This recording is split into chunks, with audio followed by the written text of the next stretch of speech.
सरकार के खाद्य प्रसंस्करण उद्योग मंत्री चिराग पासवान राजस्थान के प्रसिद्ध धार्मिक स्थल खाटू श्याम जी पहुंचे। चिराग पासवान ने अपने परिवार के सदस्यों के साथ बाबा श्याम के दरबार में हाजिरी लगाई और विधि विधान से पूजा कर देश की सुख समृद्धि और खुशहाली की कामना की। दर्शन के बाद श्री श्याम मंदिर कमेटी के मंत्री मानवेंद्र सिंह चौहान ने चिराग पासवान को विधिवत पूजा संपन्न करवाई। दर्शन के बाद मंदिर के कोषाध्यक्ष रविंद्र सिंह चौहान ने मंत्री को श्याम दुपट्टा उड़ाकर और बाबा श्याम का प्रतीक चिन्ह भेंट कर उनका अभिनंदन किया। मंत्री के दौरे को देखते हुए प्रशासन पूरी तरह मुस्तैद रहा। एसडीएम मोनिका सामोर और तहसीलदार शैलजा शेखावत ने उनकी अगवानी की। सुरक्षा व्यवस्था का जिम्मा खाटू थाना प्रभारी पवन चौबे, सदर in charge Amit नागौरा, ASI DP Chawla और एचएम राहुल चौधरी ने संभाला। इस दौरान EO Om Prakash, revenue inspector Kailash Bareth और पटवारी रोहिताश सहित दूसरे अधिकारी भी उपस्थित थे। मीडिया से बातचीत करते हुए चिराग पासवान ने राजनीतिक हालातों पर अपनी राय रखी। उन्होंने विश्वास जताया कि पश्चिम बंगाल सहित आने वाले 5 राज्यों के चुनाव में एनडीए की सरकार बनेगी। चिराग पासवान ने ममता बनर्जी सरकार पर निशाना साधते हुए कहा कि बंगाल की जनता उनके अत्याचारों से त्रस्त हो गई है और मतदान के रुझान स्पष्ट कर रहे हैं कि वहां बीजेपी के पक्ष में भारी लहर है।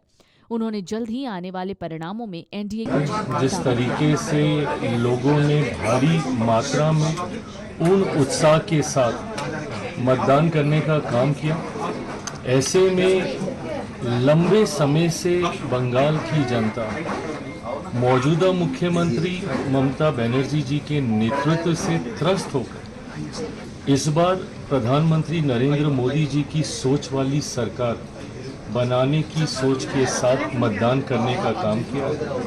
मैं मानता हूं कि 4 मई को जब परिणाम आएंगे तो इन 5 राज्यों में इंक्लूडिंग तमिलनाडु, जहां पे कहा जाता है कि एनडीए भारतीय जनता पार्टी अच्छा प्रदर्शन नहीं कर पाएगी, पर मैं मानता हूं कि इन 5 राज्यों में एनडीए की प्रधानमंत्री नरेंद्र मोदी जी की सोच वाली सरकार बनने जा रही है, ये तय है। जानकारी कहती है केंद्रीय मंत्री और लोजपा नेता चिराग पासवान शुक्रवार को राजस्थान के सीकर स्थित श्री खाटू श्याम जी दर्शन के लिए पहुंचे। सीकर में चिराग पासवान ने पश्चिम बंगाल की मुख्यमंत्री ममता बनर्जी पर हमला बोलते हुए कहा कि पश्चिम बंगाल की जनता ने ममता बनर्जी की सरकार से त्रस्त होकर नरेंद्र मोदी के विचारों की सरकार लाने के लिए वोट किया है। उन्होंने दावा किया कि 4 मई को जब रिजल्ट आएंगे तो 5 राज्यों में एनडीए की नरेंद्र मोदी की विचारधारा की सरकार बनेगी। हालांकि इस दौरान उन्होंने संसद में महिला विधेयक बिल को लेकर भी बयान दिया। संसद में महिला विधेयक बिल पास नहीं होने पर कांग्रेस को कोसते हुए उन्होंने कहा कि कांग्रेस देश की आधी आबादी को उसका हिस्सा नहीं देना चाहती। आने वाले चुनाव में कांग्रेस को इसका खामियाजा भुगतना पड़ेगा। केंद्रीय मंत्री चिराग पासवान ने परिवार सहित सालासर बालाजी के दरबार में भी पहुंचकर पूजा अर्चना की और मनोकामना का नारियल बांधा था।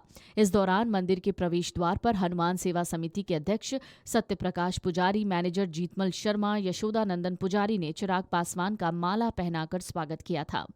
हालांकि कांग्रेस के बारे में ज्यादा पूछे जाने पर चिराग पासवान ने कहा कि 5 राज्यों में कहीं भी कांग्रेस का कोई आधार नहीं है। बंगाल में भाजपा, तृणमूल कांग्रेस और तमिलनाडु में एआईडीएमके और भाजपा की लड़ाई है। चिराग पासवान ने कहा कि कांग्रेस जिन राज्यों में थोड़ी बहुत बची हुई है वहां से भी अब खत्म होने जा रही है। जिस तरह कांग्रेस सिमटती जा रही है उस हिसाब से आने वाले समय में नरेंद्र मोदी के कांग्रेस मुक्त भारत का संकल्प साकार हो जाएगा।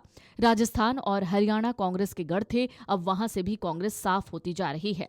राजस्थान में भी लोक जनशक्ति पार्टी से जुड़ने वाली एक बड़ी आबादी है। ऐसे में आने वाले दिनों में राजस्थान में भी लोक जनशक्ति पार्टी का विस्तार किया जाएगा। इस तरह की बातें चिराग पासवान ने यहां दोहराई। उन्होंने कहा चुनावी नजरिए से भी पार्टी के संगठन को मजबूत किया जाएगा। Big dreams need the right foundation. At Vidya Vihar Residential School, holistic education goes beyond classrooms. World-class facilities, caring houses, nutritious food, advanced labs, vast playgrounds, and inspiring mentors come together to nurture every child. Here, learning is balanced, values are lived, and every student truly belongs. Vidya Vihar Residential School, where learning transforms futures.